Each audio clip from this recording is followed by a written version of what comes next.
Si Monique Vergara ay kasal sa isang lalaking nangangalang Antonio Ramirez. At sa hindi inaasahang pagkakataon, nalaman niyang niloloko siya nito sa isang babaeng estudyante sa kolehiyo. Magandang araw po sa inyong lahat, mga giliw naming tagapakinig. Samahan niyo po sana ako sa isa na namang love story na tiyak na mapapa-inlove sa ating lahat. Mga kwento na magpaparamdam ng pusong sugatan, mga pusong sawi, at mga pusong puno ng pagmamahal. Pero bago tayo magpatuloy, kung bago ka pa lamang sa aking channel, ay paki-like po ng ating video. Pa-click din na subscribe button, gayon din ang bell icon para lagi kayong updated sa mga parating ko pang uploads. Ngayong araw ay ang kaarawan ni Anton, kaya maaga pa lamang ay naghanda na si Monique ng pagkain sa isang buong mesa. Habang abala, biglang tumunog ang telepono ng asawa na naiwan nito sa kanilang bahay. Dinampot ito ni Monique at doon nakita niya ang isang mensahe mula sa babae na kasalukuyang nag-aaral pa ng kolehiyo. Nanginginig ang katawan niya nang basahin ang nakalagay doon. Nabunggo kong sarili ko kanina habang kinukuha ang cake. Ang sakit ng katawan ko, babe. Kalakip noon ng isang selfie. Ngunit sa larawan ay hindi ipinakita ang mukha ng babae at tanging ang mga binti lamang nito.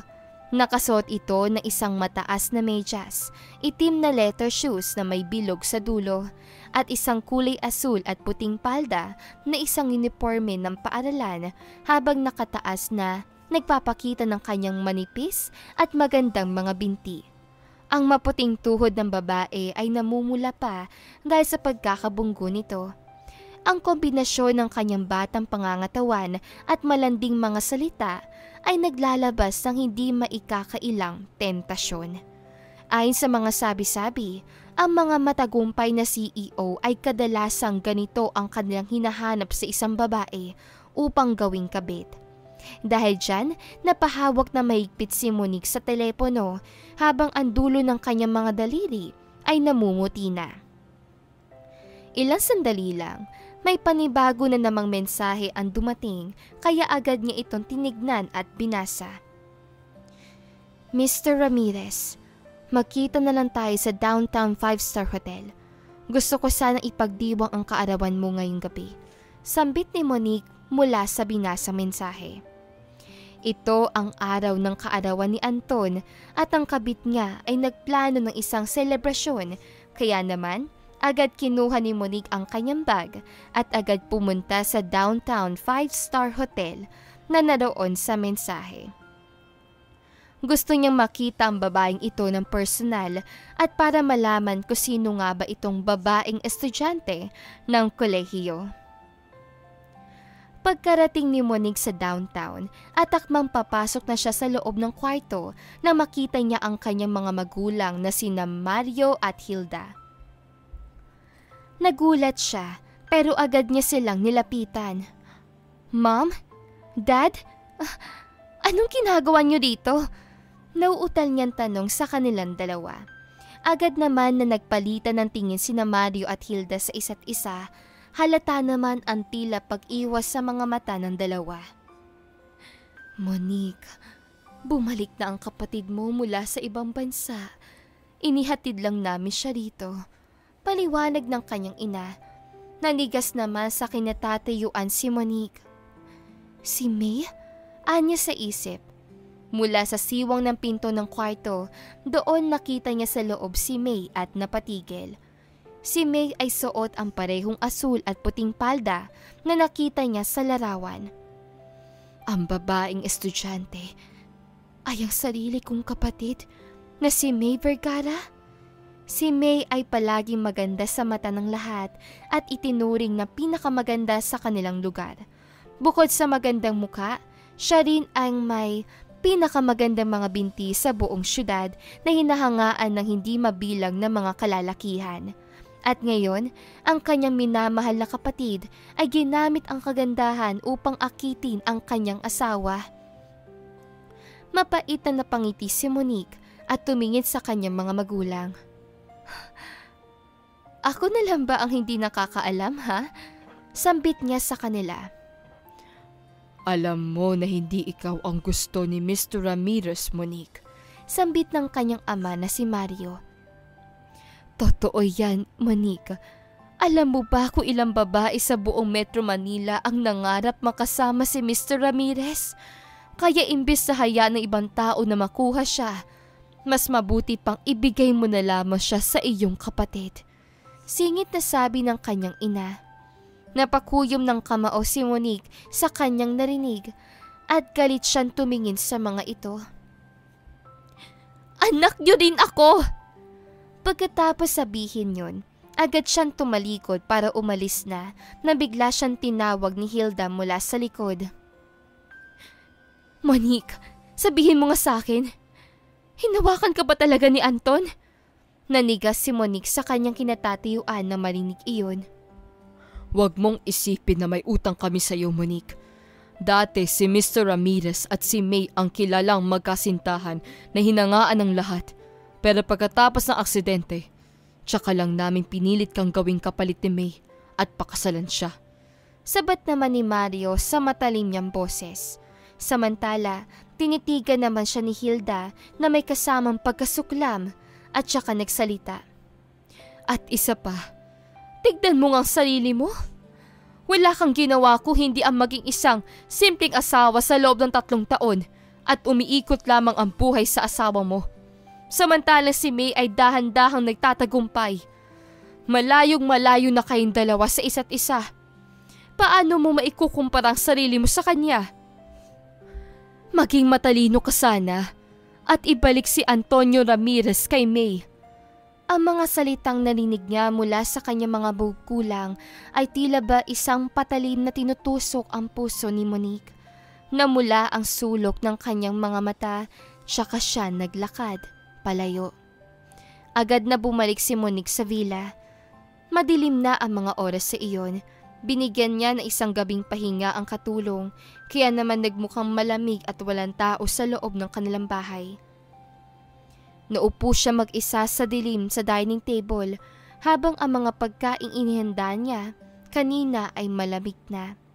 Ang cake na siya mismo ang gumawa ay nakatabi at may nakasulat na isang maligayang kaarawan para sa kanyang asawa. Pakiramdam ni Monique ay isa yung malupit na biro. Siya at lahat ng bagay na narito. Si Anton at May ay ang tinaguriang pinakamalakas na magkasintahan sa mata ng lahat.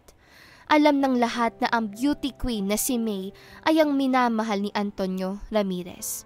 Ngunit 3 taon ang nakalipas.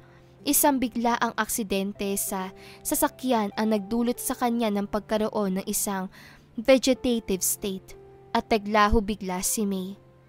Noong panahong yon, kinaladkad ng pamilya Vergara si Monique mula sa probinsya at pinilit siyang ipalit sa kanyang kapatid at pakasalan ang lalaki.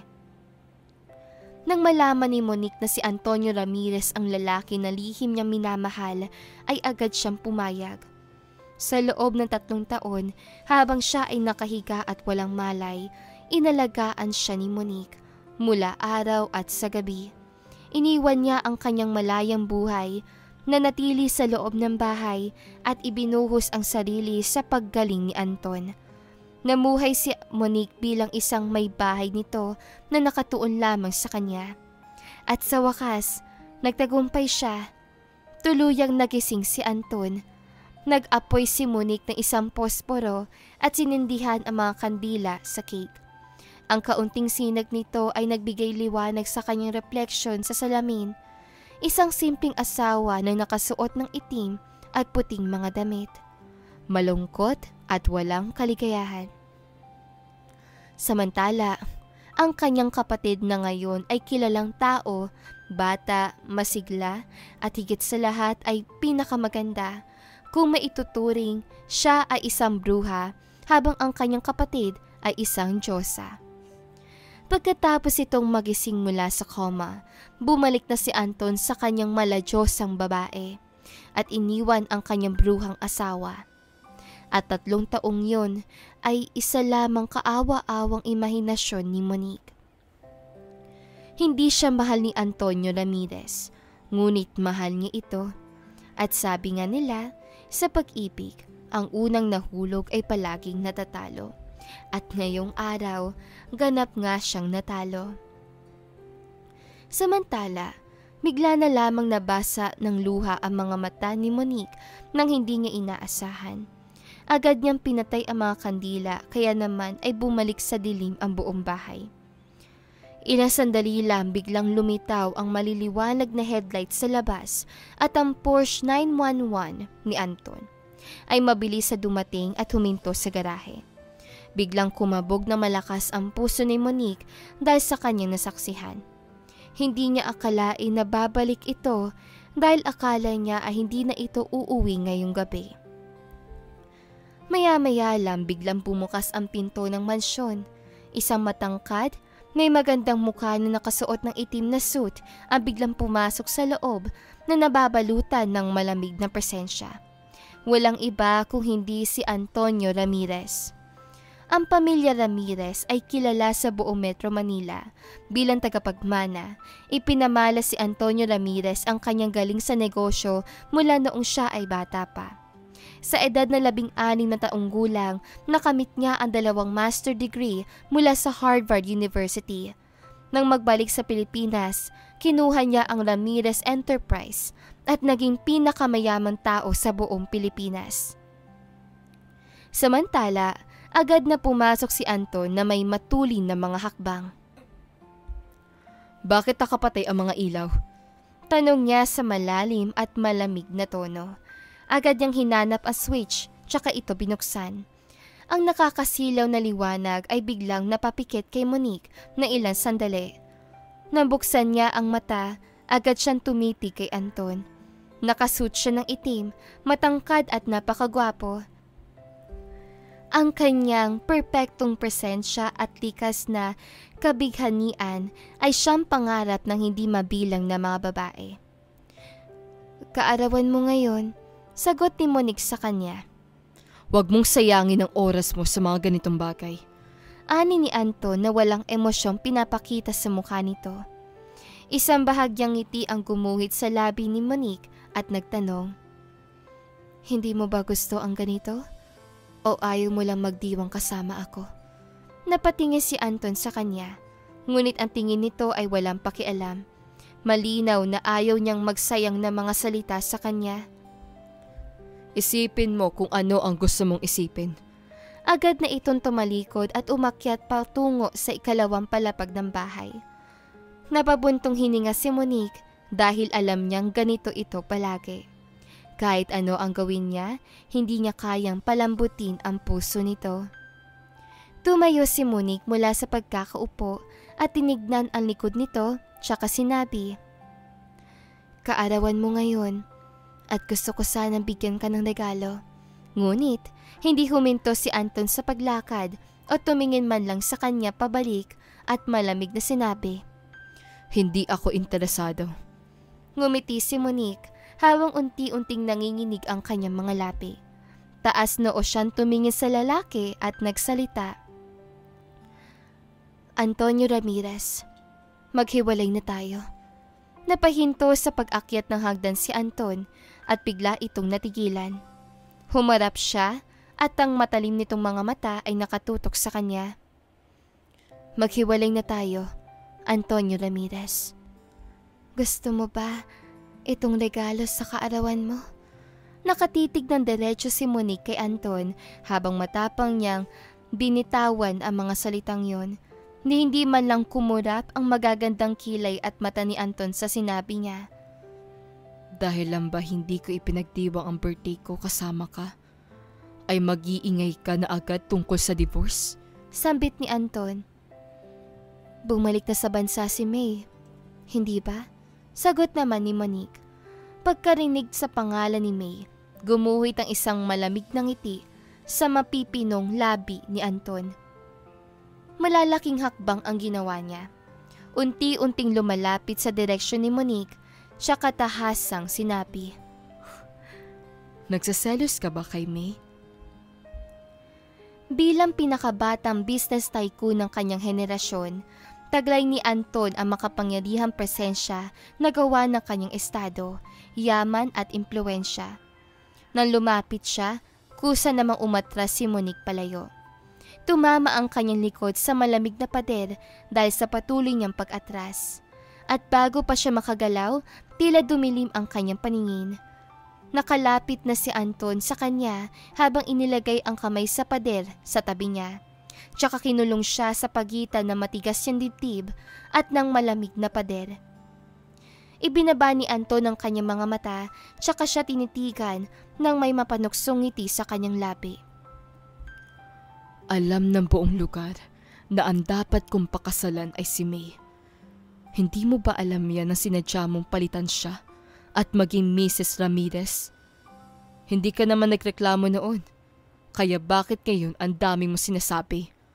Namutla si Monique sa kanyang narinig. Alam niyang si May talaga ang babaeng nakatakda niyang pakasalan. Kung hindi lang siya na aksidente at nakoma, hindi niya kailanman papalit si May. Hindi niya malilimutan ng araw na nagising ito. Ang hindi makakailang pagkadismaya at walang pakialam na tingin ng lalaki sa kanya nang unang beses nagtagpo ang kanilang mga mata.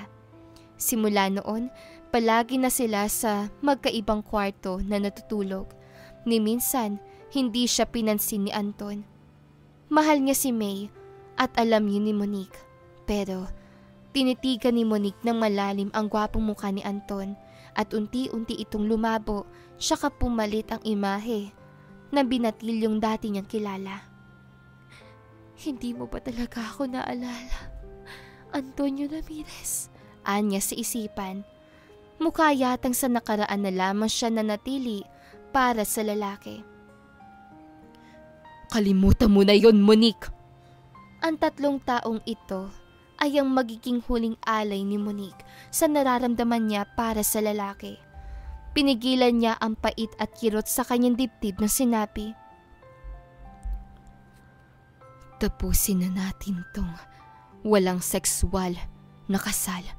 Biglang tumaas ang kilay ni Anton sa sinabi niya. Walang sexual na kasal?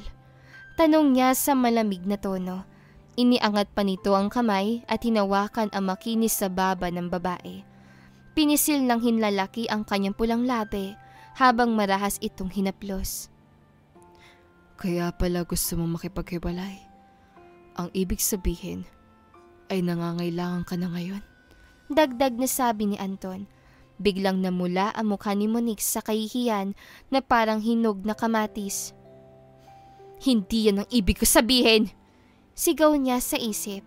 Ngayon ang daliri nito ay malisyosong kinakalabit at hinihimas ang kanyang labi. Hindi naisip ni Monique na ang isang kagalang-galang at makisig na lalaki ay may ganitong mapang-akit at pilyo na ugali. Ginagamit nitong laruan ang mga labi niya. Sa unang pagkakataon, pinagmasdan ni Anton nang malapitan si Monique. Napansin niyang palagi itong nakasuot ng itim at puting damit.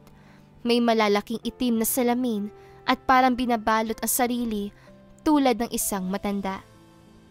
Pero ngayon, nalaman niyang maliit lang pala ang mukha nito at sa likod na salamin, nakakagulat ang taglay nitong ganda habang ang pares ng kanyang mata ay lubhang nakakaakit. Dahil diyan, napagtanto ni Anton na maganda pala ang babae. Ang mga labi nito ay malambot at kung saan niya pinindot, nawawala ang pula pero bumabalik agad kaya parang nakakaakit itong laruin. Hindi ko akalaing si Mrs. Ramirez pala ay ganito kapusok. Sabik na sabik sa lalaki, ha? Saad ni Anton sa madilim niyang tingin. Isang malakas sa sampal ang pinakawalan ni Monique sa kanyang gwapong mukha. Napalingon ang mukha ni Anton sa ibang direksyon habang nanginginig ang mga daliri ni Monique sa galit. At tama nga siya. Kapag masyadong nagpapakababa sa pag-ibig, mauuwi lang sa pagtapak sa iyong pagkatao. May lakas pa ng loob ang lalaki na alipustahin siya ng ganito. Alam ko si May lang ang laman ng utak mo. Sige, pagbibigyan kita.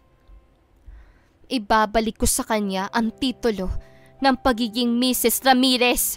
Singhal ni Monique habang namumula pa rin sa galit at hiya. Dahil dyan, mas lalong lumamig ang ekspresyon ni Anton na para bang nagyayelo na. Ni minsan sa buhay niya, walang nangahas na sumampal sa kanya. Ni isa. Ginusto mong magpakasal sa akin. Tapos ngayon, gusto mong makipaghiwalay? Kung kailan mo gusto? Anong tingin mo sa akin, Monique? Galit na sabi ng lalaki. Laruan. Mapait na natawa si Monique. Ano? Gulat na tanong ni Anton. Nilunok ni Monique ang sakit na naramdaman niya at pilit na nagsalita. Isa ka lang laruan na inago ko kay May. Ngayon, sawa na ako. Kaya itatapon na kita. Lalong dumilim ang mukha ni Anton sa sinabi niya. Magaling. Monique Vergara. Tunay na napakagaling mo. Maghiwalay? Sige, pero huwag kang magkamaling lumuhod at magmakaawa sa akin balang araw. Pagkatapos sabihin yon, tumalikod na si Anton at umakyat sa ikalawang palapag ng bahay tsaka malakas na sinara ang pinto ng kanyang pinasukan. Para namang nawalan ng lakas si Monique at dahan-dahang dumulas ang payat niyang katawan mula sa pagkakadikit sa malamig na sementong pader. Umupo siya sa carpet habang niyayakap ang katawan niya at pilit pinapakalma ang sarili.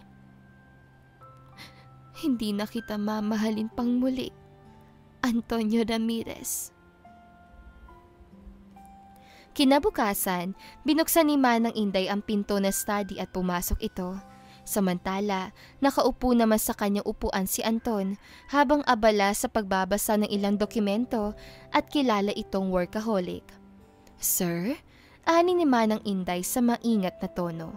Subalit, hindi man lang tumingin si Anton at halata sa mabigat itong aura na hindi maganda ang mood nito. Maingat naman na inilapag ni Manang Inday ang tasa ng kape sa tabi ng kanyang kamay, tsaka sinabi, Sir, ito po ang kape na tinimpla ni Ma'am. Napahinto ang kamay ni Anton sa pagbuklat ng pahina ng kanyang binabasa at bahagyang lumambot ang madilim niyang ekspresyon kanina. Pumabawi ba siya? Tanong ni Anton sa kanyang isip. Sa pantay na pagkakasabi, si Monique ay isang mabuting asawa. Siya ang nagluluto, naglalaba, nag-aalaga sa lahat ng mga kailangan niya. Kaya naman, inabot niya ang tasa at uminom. Eksakto lang ang timpla na paborito niya, pero galit pa rin siya sa babae. Sinampal siya nito kagabi. Hindi mabubura yun na simpleng tasa ng kape. Umami na ba si Monique sa pagkakamali niya? Tanong niya sa kasambahay. Sir? Ani ni Manang Inday na halatang nag-aalangan pa. Umalis na po si Ma'am. Natigilan si Anton sa kanyang narinig at mabilis na iniangat ang kanyang tingin. Agad naman na inabot ni Manang Inday ang isang papel sa kanya. Umalis po siya, bitbit ang maleta niya. Pinapabigay niya po ito sa inyo. Paliwanag na kasambahay. Agad namang nakinuha ni Anton ang papel at binuksan ito.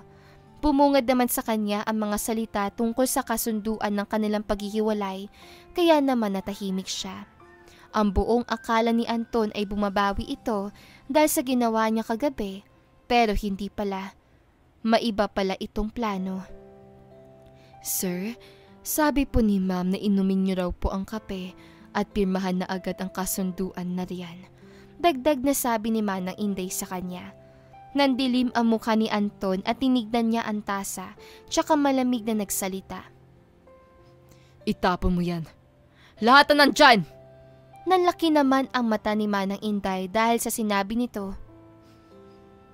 Kanina lang ay halos ngumiti ka habang iniinom yan Ani ni Manang Inday sa isip niya, pero hindi na siya nagtanong at agad na umalis dala ang kape. Mas lalo pang nandilim ang gwapong mukha ni Anton na parang nagbabanta ng isang bagyo. Napatitig siya sa kasulatan na iniwan ni Monique. Wala itong hinihingi, pati pera wala. Napangisi siya bigla. Humanga siya kay Monique dahil ayaw nito ng kahit anong yaman niya.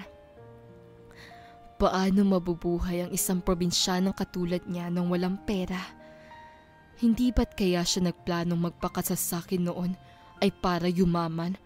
Tanong niya sa isip. Nagsalubong ang dalawang kilay niya nang mabasa ang dahilan na nakasulat sa papel. Dahil ang asawa ay may pisikal na kakulangan, mayroong sexual dysfunction at hindi kayang gampanan ang tungkulin pang asawa nito. Natameme si Anton sa kanyang nabasa at halos balutin na ng kadiliman ang kanyang buong muka. That crazy girl! Agad niyang hinugot ang telepono at tinawagan ang numero ni Monique. Mabilis naman kumonekta ang tawag sa kabilang linya. Hello? Ang malamig ngunit malinaw na boses ni Monique ang dumagundong sa tenga ni Anton. Monique Ramirez, bumalik ka dito ngayon din! Galit ang boses si Anton nang bitawan ang mga salitang ito sa kabilang linya. Samantala, tinawanan lamang siya ni Monique. Akala mo ba dahil sinabi mong bumalik ako, ay agad akong susunod sa'yo? Nakipaghiwalay na ako sa'yo, kaya sino ka para utusan ako? Nangalit ang mga ngipin ni Anton na sabihin. Tungkol sa dahilan ng pagkakahiwalay mo sa akin, bibigyan kita ng isang pagkakataon na baguhin mo yon. Lalong lumakas ang tawa ni Monique sa kanyang narinig. May mali ba sa isinulat ko? 6 na buwan ka ng gising, di ba?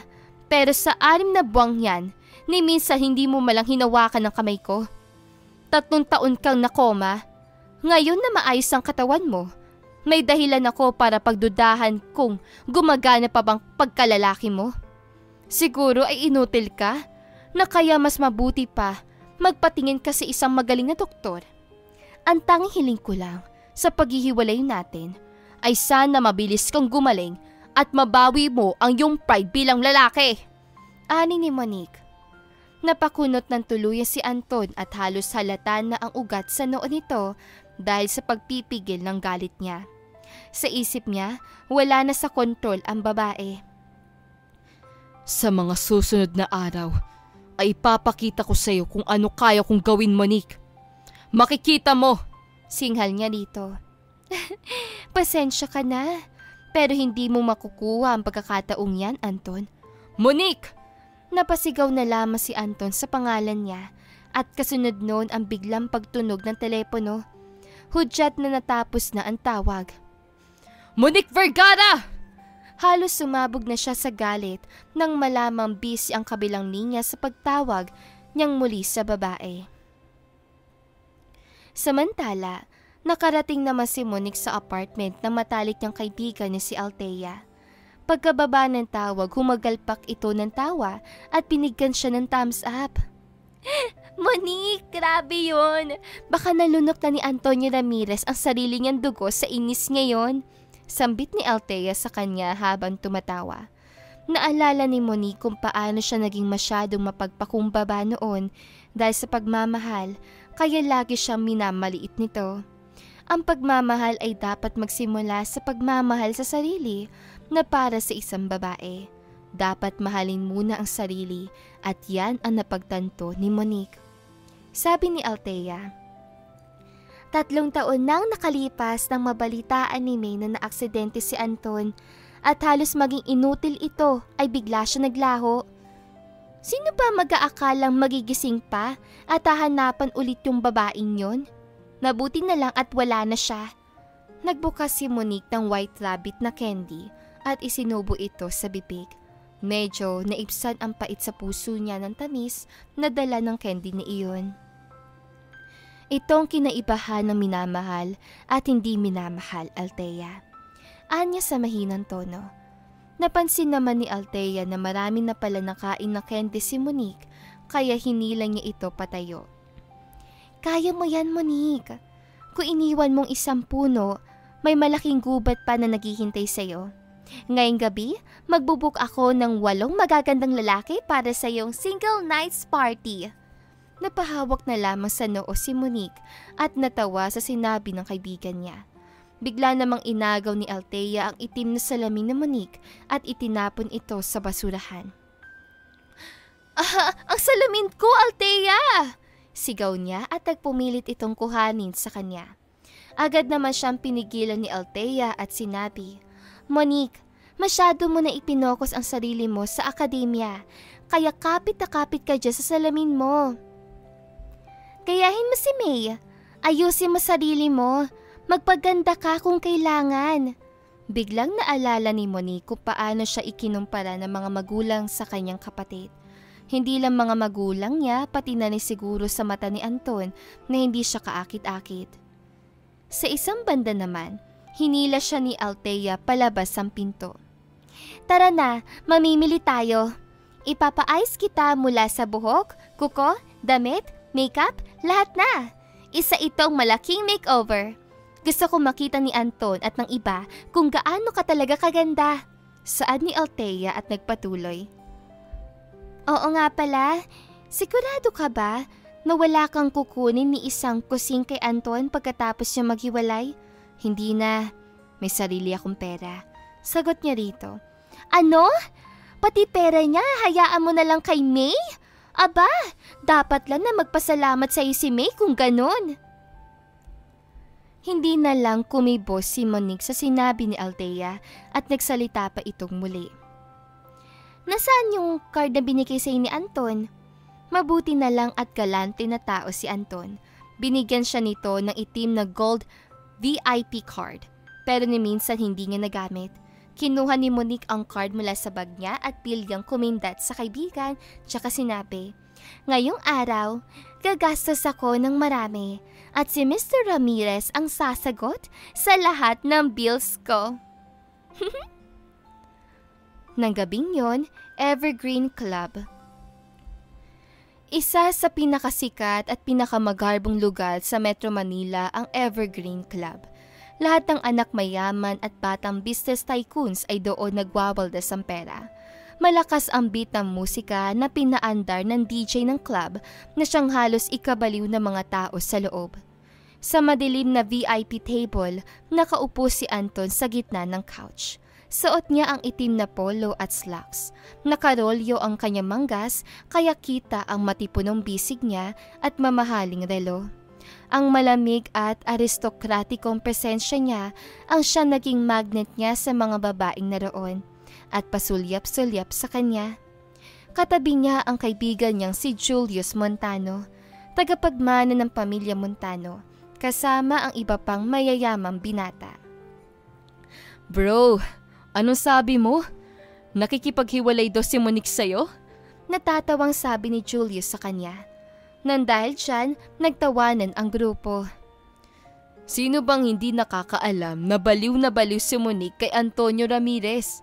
Kahit noong nakoma siya at tubili pa itong pakasalan siya.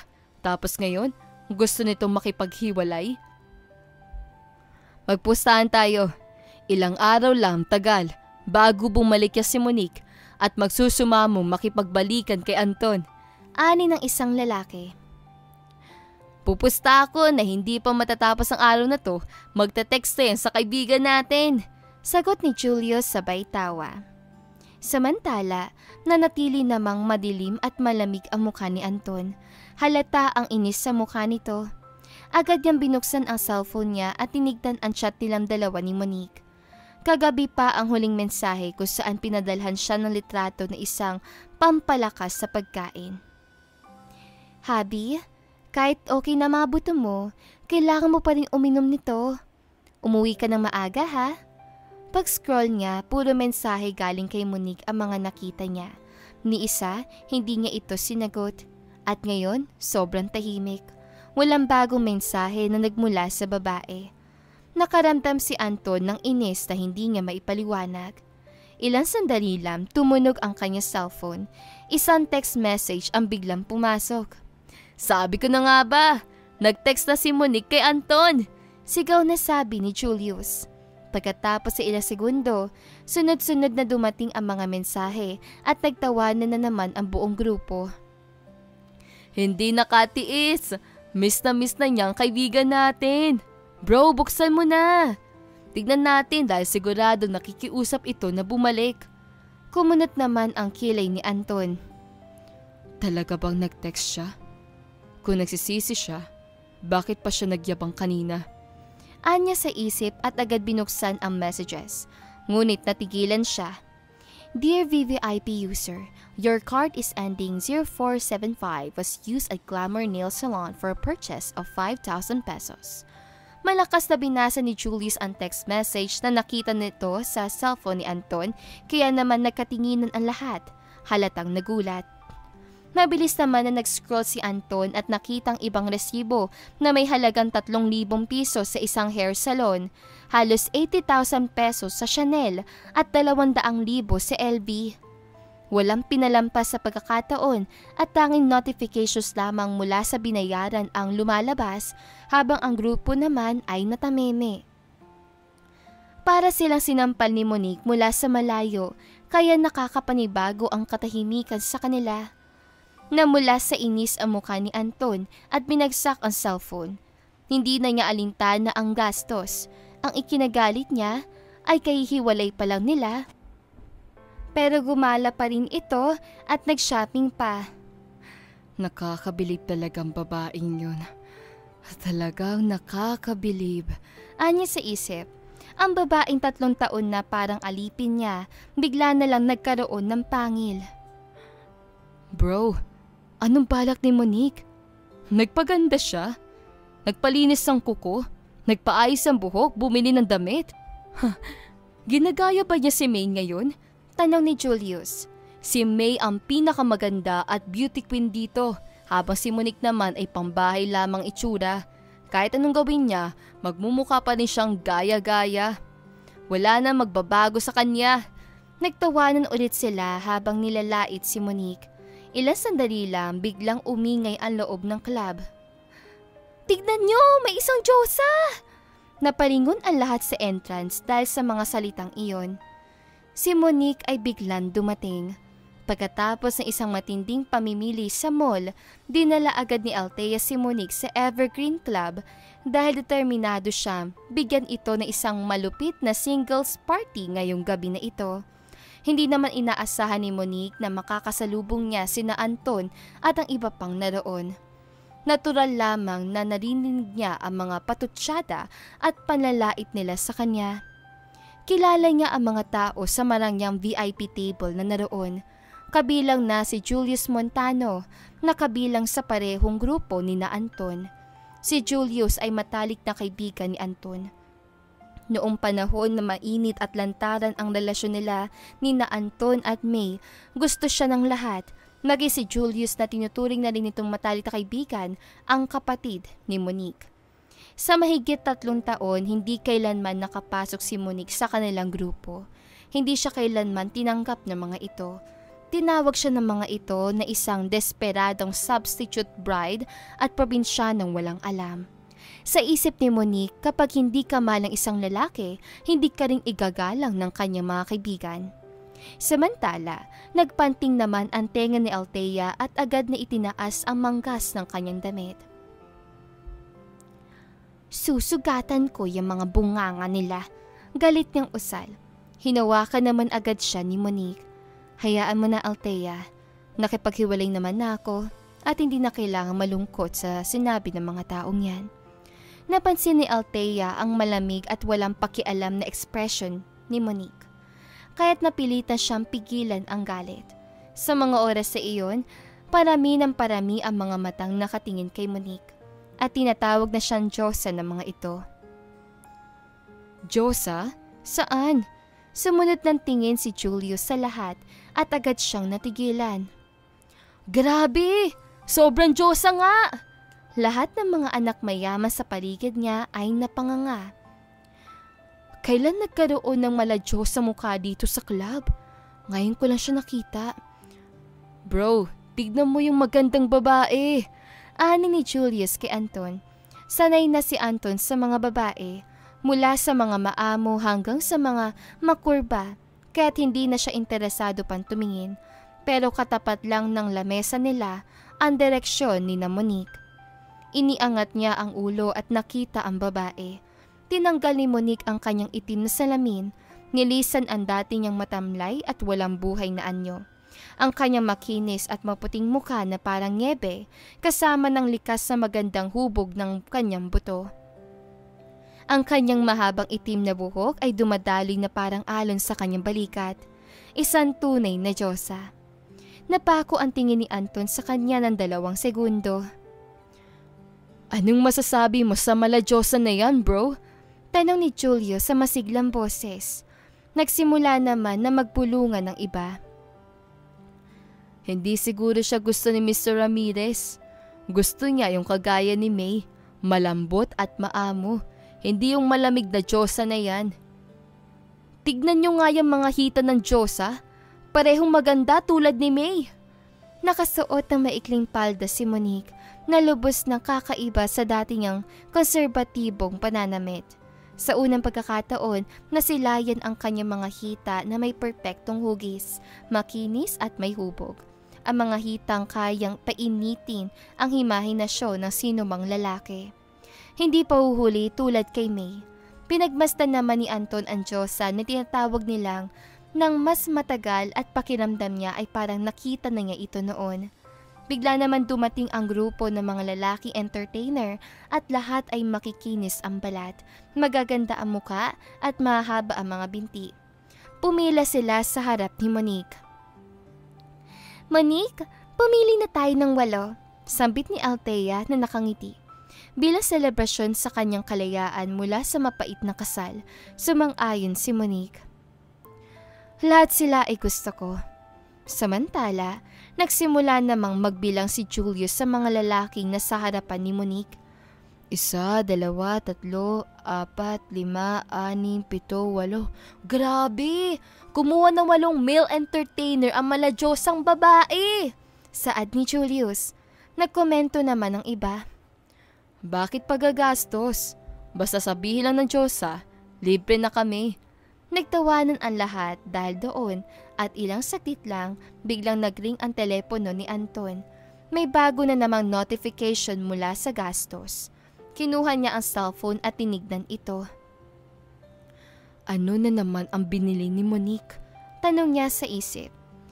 Dear VVIP user, your card was used at Evergreen Club purchasing an entertainment service for 50,000 pesos. Nandilim ang ekspresyon niya. Muli niyang tinignan ang message. Evergreen Club? Entertainment services? Anya sa isip. Muli niyang ibinalik ang tingin sa mala-Diyosang babae sa hindi kalayuan at napasinghap siya. Hindi kaya ang babaeng kumuha ng 8 entertainer ng sabay ay si Monique? Napanganga na lamang siya sa kanyang napagtanto. Samantala, pinalibutan naman ng 8 lalaki entertainer si Monique habang pinupuno ang kanyang baso. Maglaro tayo na shot game, sambit ng isa sa mga entertainer. Masiglang pumalakpak si Althea at sinabi, Gusto ko yan! Sige, maglaro tayo. Sa unang round, natalo si Monique. Isang lalaki entertainer ang nagpainom sa kanya ng alak. Madam, uminom ka. Saad ng lalaki. Uminom naman si Monique pero nagreklamo ang iba. Bakit siya uminom sa kanya at hindi sa atin? Gusto rin namin siyang painumin. Ang gaganito kagandang gulo ay siyang nagpangiti kay Monique. Sobrang na-overwhelm siya sa mga nangyayari. Nandilim bigla ang mga mata ni Anton at nanigas ang kanyang gwapong muka dahil sa inis. Tumayo siya mula sa pagkakaupo at nagsimulang maglakad paalis. Nagulat naman si Julius at agad na nagtanong, Anton, saan ka pupunta? Patuloy pa rin ang pag-inom ni Monique na bigla na lang may malaking kamay na humawak sa kanyang pulso at marahas siyang hinila mula sa couch. Parang wala siyang timbang.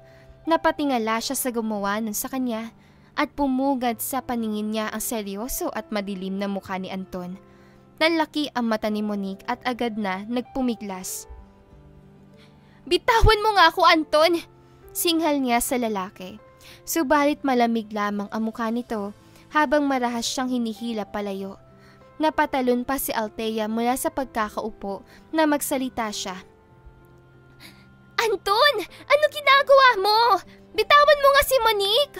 Napako naman sa kinatatayuan sina Julius at ang iba. Hindi makapaniwala sa kanilang nakikita. Monique? Si Diyosa pala ay si Monique Vergara? Ito pa yung dating pangit na si Monique? Grabe, ang ganda pala niya. Ito ang mga sinasabi sa kanilang paligid. Habang pinapanood nilang hinila palayo ni Anton ang malamig pero nakamamanghang babae, hindi mapigilang mapailing ni Julius. Grabe! Yung Monique na dating hindi pinapansin na kaibigan natin, ngayon naging isang maladyosa na. Patuloy naman na hinila ni Anton si Monique. Malaki at matibay ang kanyang kamay na parang isang bakal ang pagkakahawak, kaya hindi makawala si Monique.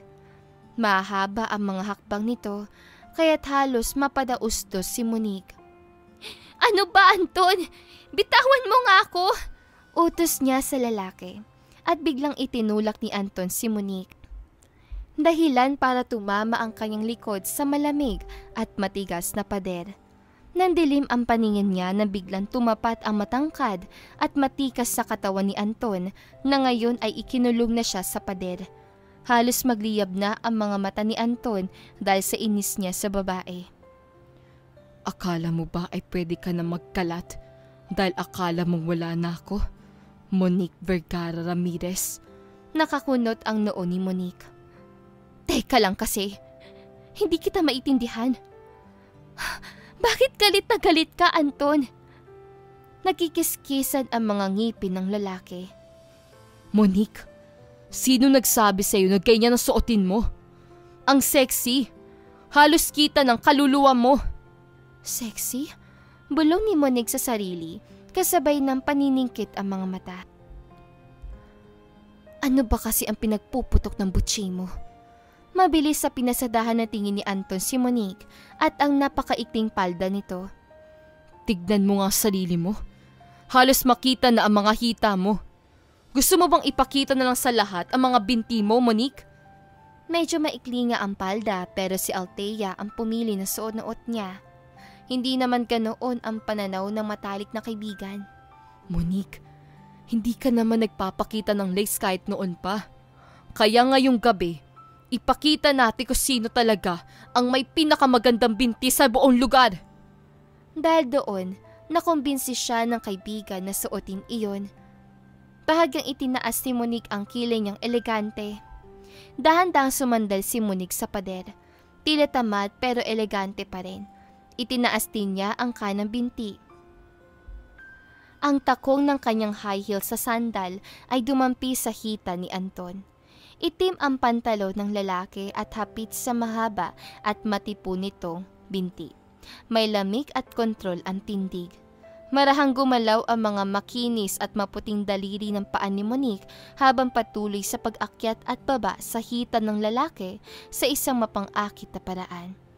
Ito ay isang tukso at isa ring hamon. Tinitigan ni Anton ang babae ng malamig. Monique, anong ginagawa mo? Ngumiti lang si Monique. Ang mapulang labi ay umarko. Mr. Ramirez, maitatanong ako. Alin ba ang mas gusto mo? Ang legs ko o ang kay May? Hindi maalis si Anton ang tingin kay Monique. Ang maputing mukha nito ay may hahambing niya sa isang diwatang nakakaakit, mabilog at maliwanag ang mga mata at talaga namang nakakabighani, walang bahid ng kamunduhan. Kagabi, napansin na ni Anton ang ganda sa likod ng itim na eyewear ng babae pero hindi niya inaasahan na maaari pala itong maging maganda. Hindi lang basta maganda, kung hindi kabigha-bighani talaga. At ang mukha nito ay parang familiar sa kanya. Parang nakita na niya ito noon pa at hindi lang niya maalala kung saan. Ang malinaw at maniningning na mga mata ni Monique ay kumikislap sa lamig. Mr. Ramirez, oo nga pala, may isa pa akong tanong. Kailan ba niyakap ng mga binti ni May ang bewang mo? Dito na napikon si Anton. Huminto ang paghinga niya at saka inilapit ang gwapong mukha sa babae. Monique, nababaliw ka na ba? Hindi ka pa nakontento. Tinatawag mo pa sila para lang masiyahan ka. Natutuwa ka ba niyan? Ang relasyon ni na Anton at May ay puno na silakbo, kapusukan at dala na rin ng kabataan at kagandahan nila. Natitiyak ni Monique na niyakap na mahigpit na mga binti ni May ang bewang ni Anton dahil kung hindi, bakit ganoon na lang ito ka-obses? Masasabing napakaswerte ni May para manatiling tapat ang isang lalaking kagaya ni Anton. Hindi nito kailanman tinawag na wild si Monique. Ngunit nananatiling nakangiti pa ni si Monique kahit na matalim ang tingin. Oo nga, Mr. Ramirez. Hindi sapat ang katawan mo at hindi mo kayang ibigay ang ligayang hinahanap ko. Siyempre, kailangan ko humanap ng ibang lalaki. Mag-divorce na tayo agad. Narealize ko kasi na kung hindi sapat ang isa, maipa ba dyan na mas mahusay. Talagang sinabi niya yun na hindi ako ang sapat at may mas gagaling pa sa akin. Gulo ang hinahanap ng babaeng to. Ngit-ngit ni Anton. Sa isang mabilis na galaw, nahawakan ng lalaki ang makinis na baba ni Monique. Gusto mo talaga ako inisin? Gusto mo talagang patunayan kung sapat ako? Nanlaki sandali ang mga mata ni Monique. Ha? Lalong lumapit si Anton. Mainit ang hininga pero malamig ang mga salita at may pag-uyam. Tigilan mo ang pantasya mo. Hindi kita gagalawin kung yan ang gusto mo mangyari. Dahil ang mahal ko ay si May. Nasabi rin ni Anton ng harap-harapan na ang mahal nito ay si May. Sa totoo lang, hindi na kailangang ipangalandakan pa ni Anton yun. Alam na ni Monique ang bagay na iyon, pero hindi pa rin niya maiwasan na may kirot na sumagi sa puso niya. Matalim ngunit panayad, parang kagat lang ng isang bubuyog. Hindi malakas pero paulit-ulit at nakakainis. Bigla, isang malambing na tinig ang narinig nila. Anton? Napatingala si Monique. Dumating si May. Si May ay maituturing na isa sa mga pinaka-popular na babae sa Cavite. May labing pulang-pula na parang rosas at mapuputing ngipin. Isang kagandahang hinubog na mahabang taon ng pagsasayaw mula pagkabata.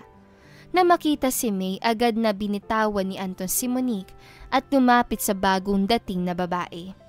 Yumuko pa ito at tinignan si May na may lambing na kailanman ay hindi ito ginawa kay Monique. Nandito ka na pala. Tumango si May pagkatapos ay lumingon kay Monique. Sino siya, Anton? Hindi nito agad nakilala si Monique. Pero si Monique, kailanman ay hindi makakalimutan si May. Magkaiba sila ng ina at ama. Hindi tunay na ama ni Monique si Mario, kung hindi ang kanyang tito. Noon, masaya ang buhay ni Monique. Mahal na mahal siya ng kanyang ama, si Louie Vergara, at ng kanyang ina, si Hilda. Araw-araw siya iningangat ng kanyang ama. Ang Monique ko ay laging masaya. Ani nito, hanggang sa isang araw bigla na lang namatay ang kanyang ama. Lumipat sa bahay nila ang kanyang tiyuhin, si Mario, kasama ang anak nitong si May, at naging ina rin ni May ang kanyang ina. Pinakasalan ng kanyang ina ang sariling bayaw nito. Mula noon si May na ang minahal ng kanyang ina at hindi siya. Noong nakakuha si May ng 99 sa exam at siya ay may 100, pinalo siya ng kanyang ina. Hindi mo ba pwedeng hayaang manalong kapatid mo minsan? Bakit kailangan daigin mo siya palagi? Noong umiyak si May dahil sa pagkakalbo dulot ng chemotherapy, inahit ng kanyang ina ang sariling buhok niya. Dapat maging pangit ka rin para hindi siya mahiya. Gabi-gabi magkasama sa isang silid ang kanyang ina, si May at si Mario. Siya ay nakatayo sa labas, mag-isang yakap ang manikang bigay ng ama niya. Mami, natatakot ako, ani ni Monique. Hanggang isang araw, tinawag ni May ang kanyang ina ng mama. At tuwang-tuwa ito, pero may dagdag pa si May. Isa lang ang anak ng isang ina. Umuulan ng malakas nang ihatid si Monique ng kanyang ina sa probinsya at iniwan siya roon. Takbong humabol si Monique, basang-basa dala ang kanyang manika. Mami, wag mo akong iwan. Magiging mabait na ako. Ibibigay ko na lahat kay ate. Mami, yakapin mo ko. Natatakot ako. Nadapa siya sa putikan. Yakap pa rin ang manika. habang pinapanood ang paalis na sasakyan, hindi kailanman malilimutan ni May. Sa oras sa iyon, biglang dumating si Julius at nagsalita. May, siya ang kapatid mo, si Monique Vergara. Nagulat si May sa kanyang narinig. Ikaw si Monique? Alam ni Monique na kailanman ay hindi niya pinantayan si May. Noong bata pa sila, siya ang mas magaling. Pero ngayon, si May na ang matagumpay. Kasintahan ng tagapagmana ng pamilyang Ramirez. Hinahangaan, puno ng tiwala sa sarili. Muli na namang namangha si Julius sa angking ganda ni Monique. Mahina nitong bulong. Hindi ko inakalang ganito kaganda si Monique. Malabo na ang alaala ni May sa kanilang pagkabata. Ni hindi niya talaga tinignan si Monique noon. Hindi ba't pangit ito? Galing sa probinsya? Lumapit si May, puno ng pangmamaliit. Monique, ginaya mo pa talaga ang estilo ko sa pananamit. Hindi sumagot si Monique. Kung anong makapagpapasaya sa'yo, anya sa isip niya. Tumayo siya ng tuwid. Ang payat niyang katawan ay marangal. Ngumiti siya ng tahimik. Tinamaan ng liwanag ang kanyang muka at nagmukha siyang parang perlas sa dilim. Hindi na siya ang dating Monique na kilala nila. Balita ko, magpapadiborsyo na kayo ni Anton. Hindi mo talaga kaya mabuhay ng walang lalaki, no? Umaabot ka pa sa pagrenta ng mga modelong lalaki. Kung ako sa'yo, maghanap ka na lang ng trabaho, Monique. Saad ni May nang may pangungutya sa boses nito. Pagkatapos tumingin siya kay Anton at sinabi, Anton, dahil inalagaan ka naman ni Monique at kahit yaya lang siya, tulungan mo na rin siya makahanap ng trabaho. Napatingin si Julius sa mukha ni Monique nang sabihin yun ni May. Dagdag pa ni Julius, May, kailangan na rin ngayon ng diploma para makahanap ng trabaho. Ano natapos si Monique? Tumawa si May at taas noong sinabi. Tumigil siya sa pag-aaral sa edad na 16. Sa kanilang social circle, kilala si May hindi lang sa taglay nitong kagandahan kung hindi pati na rin sa talino. Nagtapos siya sa kolehiyo sa isang prestihiyosong universidad at walang ibang kayang tumapat sa kanyang mga kwalifikasyon sa mga elite ng Metro Manila. Itinuturing siyang perpektong kapareha ni Antonio Ramirez. Sa mundo nila, hindi sapat ang ganda lang. Ang tunay na lakas ay ang kombinasyon ng pinagsamang talino at ganda. Habang umaakyat ang antas ng lipunan, lalong pinapahalaga ng edukasyon ng isang babae.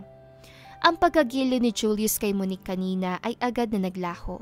Napalitan ito ng pangungutya.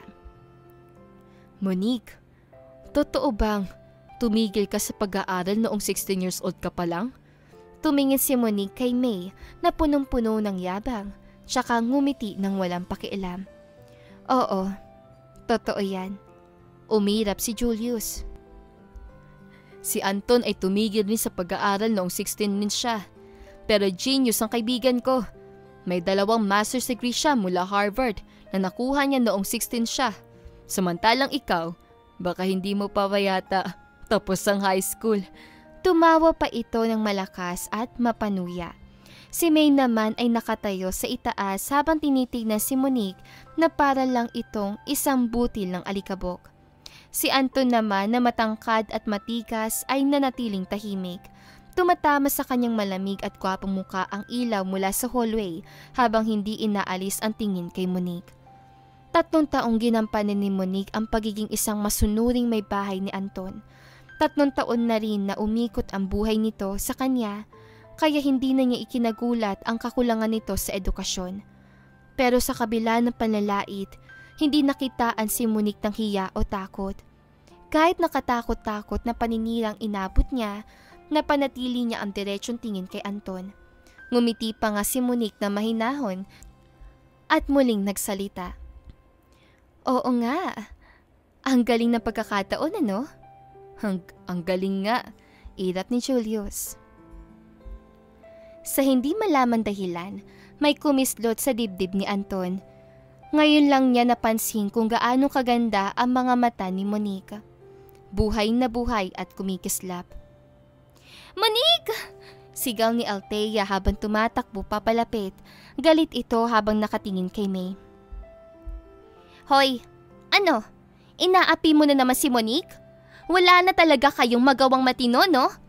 Tila proud na proud pa si May. Itinaas pa nito ang baba. "Excuse me? Hindi namin siya inaapi. Kabaliktaran nga dahil ang totoo, tinutulungan pa namin siyang maghanap ng trabaho." Huminto si Althea. "Ano daw?" Nagpatuloy si May. Kunwari ay mabait pero halatang nang mamaliit ang kapwa. "Oo, kahit wala siyang diploma o formal na edukasyon, susubukan pa rin namin na hanapan siya ng disenteng trabaho." Hindi kaagad nakasagot si Althea. Saglit niyang inunawa ang mga sinabi nito sa kanya. Pagkatapos ay bigla itong tumawa. Matalim ang tono. "Alam niyo ba kung sino si Monique? Si Monique lang naman ang..." Pero bago pa niya matapos ang sasabihin, mabilis siyang hinila ni Monique. "Althea, tara na. Umalis na lang tayo." Nagpigil si Althea. Hindi na talaga niya tinuloy ang sasabihin pa, pero nananatiling matalim pa rin ang tingin kay May. "Darating ang araw na ikaw naman ang mapapahiya. Althea, halika na." Hinila ulit ni Monique ang kaibigan. Sabay na umalis sina Althea at Monique. Napailing na lang si Julius ang tuluyang makaalis ang dalawa. Ano bang iniisip ng Monique na yan? Tumigil siya sa pag-aaral at the age of 16. Pero akala mo kung sino? Kung ako yan, hindi na ako lalabas ng bahay sa kahihiyan. Kalmado lang si May. Hindi niya kailanman tinuring na banta si Monique. Para sa kanya, hindi naman kasi ito karapat-dapat na maging karibal niya. Kapag nagalit siya sa katulad ni Monique, sa tingin niya ay para na rin niyang ibinaba ang sarili niyang antas. Ngumitila si May ng bahagya. "Hayaan mo na yung Julius. Ang mga mangmang ay ganoon naman talaga. Sila pa ang matapang." Bumaling si Julius kay Anton. "Kung ako sa'yo, aasikasuhin ko na ang pagdi-divorce ninyo ni Monique. Hindi siya karapat-dapat para sa'yo." Walang pagbabago sa ekspresyon ni Anton. Sa halip, tumingin siya kay May at malamig na nagsalita. "Tara na." Tumango si May bilang tugon. "Sige." Sabay-sabay na silang lumabas sa gusaling yon kasama si Julius.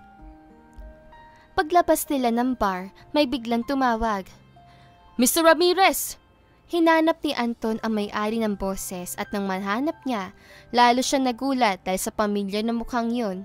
Ang tumawag sa kanya ay walang iba kung hindi ang dean ng Harvard University, si Mr. Arnold Contes. Isa rin itong Pilipino na namamayagpag sa ibang bansa. Agad na lumapit si Anton. "Dean, anong ginagawa niyo dito?" Tumindig na matuwid si May pagkarinig sa pangalan yun. Kahit na isa siya sa mahusay na mag-aaral, hindi niya naabot ang Harvard, ang pinaka-prestihiyosong universidad sa buong mundo. Ngumiti ng magiliw si Dean Contis. "Mr. Ramirez, nice to see you again. Narito ako para sa isang seminar. Sakto naman narito rin ang junior mo." Tumaas ang kiling ni Anton. "Junior?" Nagiliw na tumango si Dean Contis. "Oo, sa Harvard. 2 lang ang kinikilalang alamat. At nakakatuwa dahil pareho kayong Pinoy. Ikaw at ang junior mo. Pareho kayo nakakuha ng double degree sa edad na 16. Isang tunay na henyo na may pambihirang IQ. Sayang lang at hindi kayo nag-abot sa campus dahil sa agwat ng edad ninyo." Natuwa si Julius at hindi na napigilang sumali sa usapan. "Totoo po? Isa pang henyo? At kasing galing ni Anton? Sinong mas magaling? Si Anton o yung isa?" Ngumiti si Dean Contis at saka tumingin kay Anton. "Pantay lang sila. Ayan ang totoo." Medyo nagulat si Anton sa narinig. Wala pa siyang nakilalang pwedeng tumapat sa talino at galing niya kahit minsan. Maging si May ay nagulat. Gaya ni Anton, wala pa siyang nababalitaan na junior na kasing galing ng lalaki. Kahit wala pang ibinigay na pangalan at kahit na hindi niya itinuring na banta si Monique, nang marinig niya ang Henyon Jr., biglang nakaramdam ng hindi maipaliwanag na kaba si May. Sino naman kaya ang junior na yon? May selos at kaba na gumapang sa puso niya. Kinuha ni Dean Contis ang cellphone mula sa bulsa.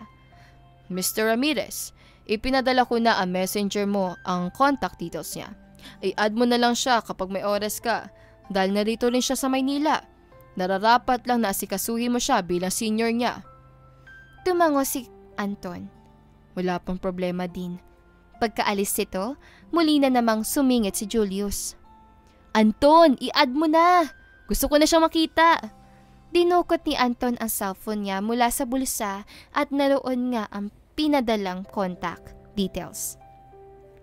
Ang pangalang nakalagay doon ay isang letra lang, letrang M.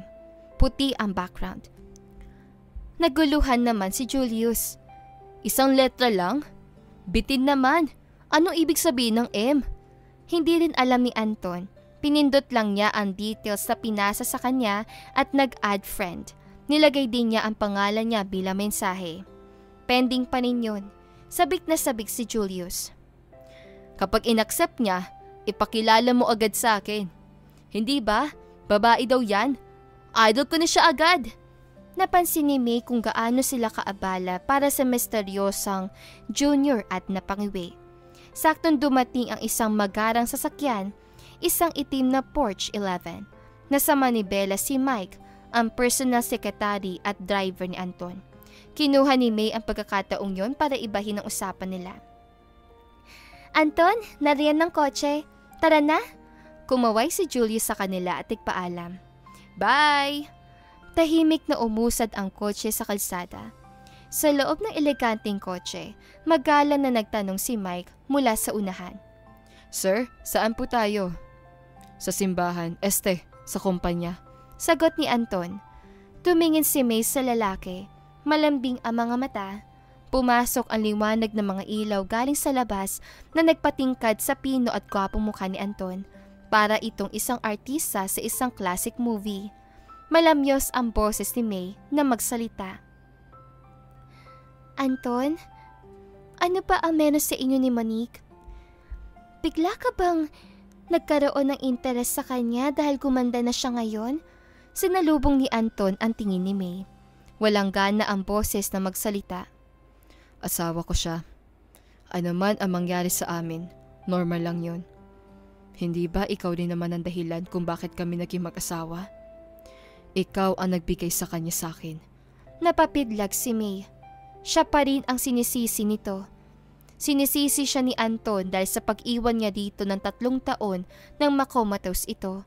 Siya rin ang sinisisi nito dahil umalis siya sa bansa. At pumayag si Monique ang pumalit sa pwesto niya sa buhay ni Anton. Nagpaliwanag si May.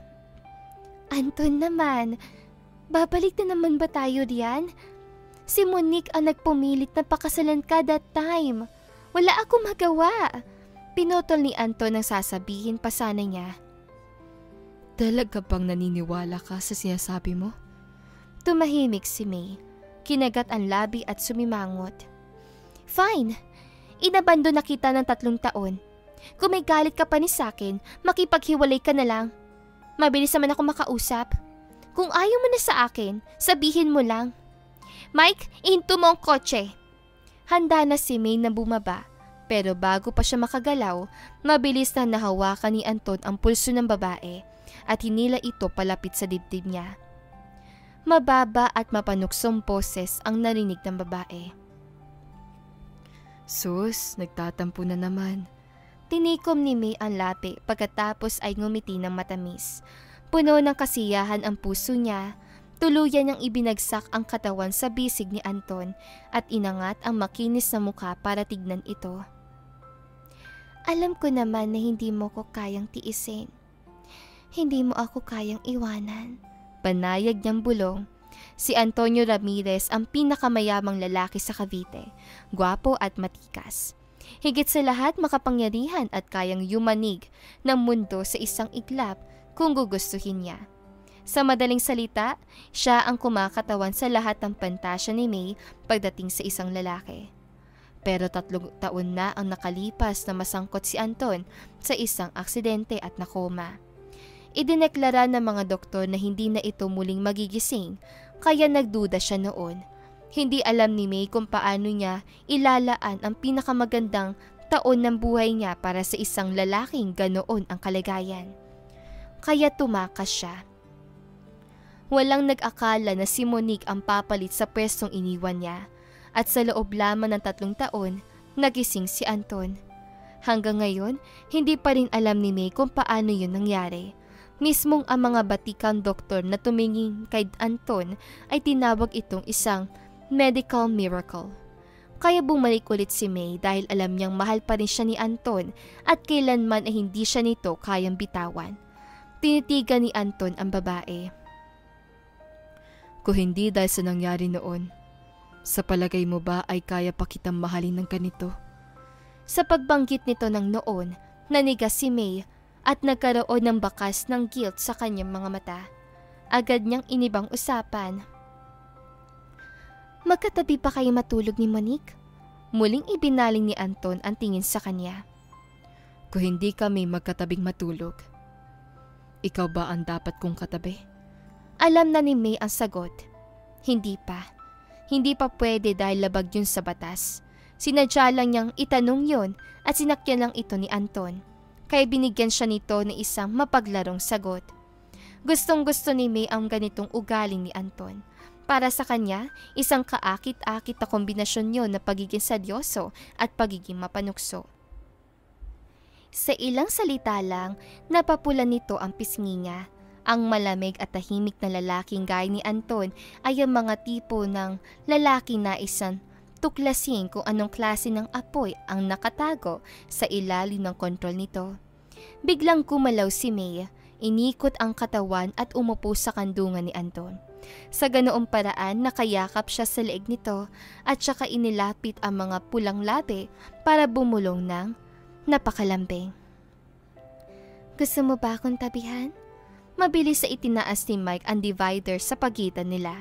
Matagal na siyang nagtatrabaho sa boss niya kaya alam na niya ang gagawin.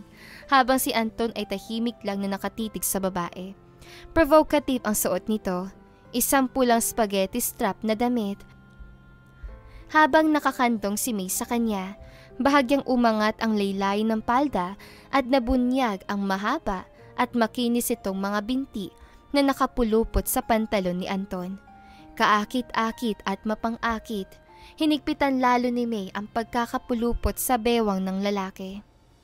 Sige na, sabihin mo na. Gusto mo ba akong katabi sa pagtulog? Isang oo lang mula kay Anton at handang ibigay ni May ang lahat. Hindi naman pinanganak kahapon si Anton. Alam niya kung ano ang gustong mangyari ni May, pero may nangyari. Biglang sumagi sa isipan niya ang imahe ni Monique sa bar kanina. Ang mga binti nitong perpekto ang hugis, makinis at malambot. Naalala niya rin nang tanungin siya nito kung kaninong binti ang mas gusto niya, ang kanya ba o ang kay May. Hindi niya malaman kung bakit, pero si Monique ang sumagi sa isip niya ngayon.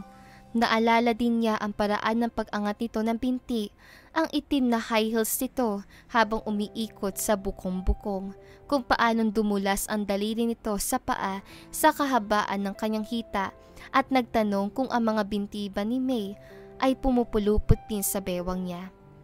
Hinawakan ni Anton ang mga kamay ni May mula sa leeg niya. Hindi pa ako hiwalay. Natigilan si May at sinabi, "At ano naman ngayon?" Hindi ako mangangaliwa habang may asawa pa ako. Malamig na sagot ng lalaki. Tumahimik si May, biglang naglaho ang tensyon sa paligid. Tinapos na ni Anton ng isyong yon. Kahit na may bahid ng pagkabigo, bumaba pa rin si May mula sa kandungan ni Anton nang may kumpiyansa. May pride pa rin siya. Hindi siya ang tipo ng babaeng ipipilit ang sarili.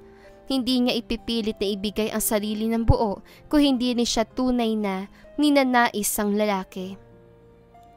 Anton, kailan mo ba balak na hiwalayin si Monique? Malamig niyang tanong. Itinoon ni Anton ang tingin sa bintana. Sa totoo lang, mas gugustuhin niyang si Monique mismo ang maghain ng diborsyo kahit na buo na ang pasya niyang hiwalayin ito. Malapit na. Tugon niya sa malamig na boses. Samantala, pag-uwi ni na Monique at Althea sa apartment nila, agad na binagsak ni Monique ang katawan sa kama na parang pagod na pagod siya para sa kaganapan ng gabing yun. Simula bukas, babalik na ulit sa normal ang buhay niya. Sa Ramirez Group, ang gusaling sumasagisag ng kapangyarihang pang-ekonomiya ng buong Metro Manila. Nakaupo si Anton sa opisina niya matapos maihatid si May. Tahimik niyang binabasa ang mga dokumento sa ilalim ng malambot na liwanag. Marami siyang kailangang pirmahan ng mga kontrata at papeles. Sa likod niya, tanaw mula sa salamin ang alikabok na liwanag ng syudad. Mga ilaw na kumukumpas sa kanya sa lalaking nagmamay-ari ng lahat. Isang malinaw at matinis na tunog ang bumasag ng katahimikan na opisinang yon. Dinampot ni Anton ang cellphone at pinuksan ang messenger niya. Ang henyo at junior niya ay nag-reply na, kaya napahinto siya at dahan-dahang ngumiti. "Monique, try mo rito. Malaki raw ang sahod." Bulong ni Althea habang iniaabot ang flyer ng isang malaking kumpanya.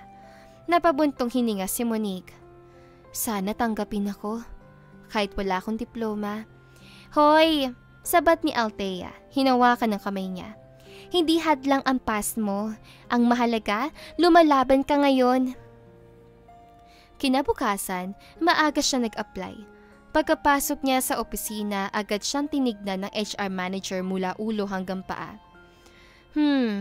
Wala kang diploma, pero may dedication ka." Halos hindi makapaniwala si Monique na sabihin nito, "You're hired." Pag-uwi niya, niyakap niya agad si Althea. "Best!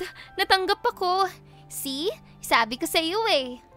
Ang hindi alam ni Monique, bago pa man siya lumakad papuntang interview, ay nakatanggap na ng tawag ang may-ari ng kumpanya.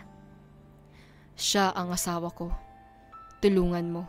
Mariing biling ni Anton Ramirez. Ngumiti ang kaibigan niya. "Kung para sa iyo, Anton, walang imposible." Nasa pantry si Monique. Nagtitimpla ng kape nang biglang may bumangga sa kanya. "Ay, sorry!" Mabilis na sabi niya habang pinupunasan ang natapong kape sa kamay niya. "Wait, don't move." Sagot ng isang malalim na boses. May hawak itong panyo at marahang pinahid ang talsik na kape sa braso niya. Pag-angat ng tingin ni Monique, tumambad ang isang lalaki na nakasuot ng corporate suit. Matangkad at may mapang-akit na ngiti. "First day mo ba?" Tanong nito. "Oo." "Paano mo nalaman?" Ngumiti ang lalaki. "My campus." Nagkamay sila. Sa pagdampi ng palad ni Mike, hindi maipaliwanag ni Monique kung bakit biglang bumilis ang tibok ng puso niya. Sa mga sumunod na araw, naging madalas ang pag-uusap nila. "Monique, kailangan mo ng tulong?" Tanong ni Mike. "Hindi na, kaya ko naman. Pero salamat." Ngumisi ito. "Strong woman ha. Gusto ko yan." Hindi nagtagal, unti-unting nagiging malapit sila. Sa elevator, sa mga overtime, lagi itong nasa tabi niya. At sa bawat pagkakataon, nararamdaman ni Monique ang kakaibang presensya ng binata. Isang gabi, overtime silang dalawa. Habang nag-aayos ng reports, napatingin si Monique sa orasan. "Mag-aalas 10 na pala! Ikaw, bakit nandito ka pa?" Ngumisi si Mike. "Ikaw ang dahilan." Natigilan siya. "Ano?" "Kung wala ka, matagal na ako umuwi. Pero gusto kitang bantayan. Hindi ko gusto mag-isa ka." Samantala, may tumawag kay Anton. Isa sa mga tauhan niya ang nagpicture kina Monique at Mike habang sabay kumakain sa labas. "Boss, mukhang close na sila." Ulat ng tao niya. Mariing sinara ni Anton ang telepono. Halos mabasag sa pagkakadiin ng kamay niya. "Monique." Bulong niya, puno ng paninibugho. Kinabukasan, hindi na nakatiis si Anton. Sa gitna ng opisina, pumasok siyang walang paalam. Lahat ng empleyado ay napatingin. Sa mga bisig niya, isang napakalaking bouquet ng pulang rosas. "Mr. Ramirez!" Gulat ng HR. Pero dire-diretsong lumapit si Anton kay Monique. inilapag ang bulaklak sa mesa niya. Namilog ang mata ni Monique. Anton? Anong ginagawa mo dito? Wala akong pakialam sa sasabihin nila. Basta gusto ko lang malaman mo. Nililigawan kita. Nagbulungan ang mga kasamahan niya. Grabe ang romantic! Teka, asawa niya pala si Monique? Namula si Monique at halos matunaw sa kinatatayuan. Sa labas ng opisina, kinausap niya si Anton.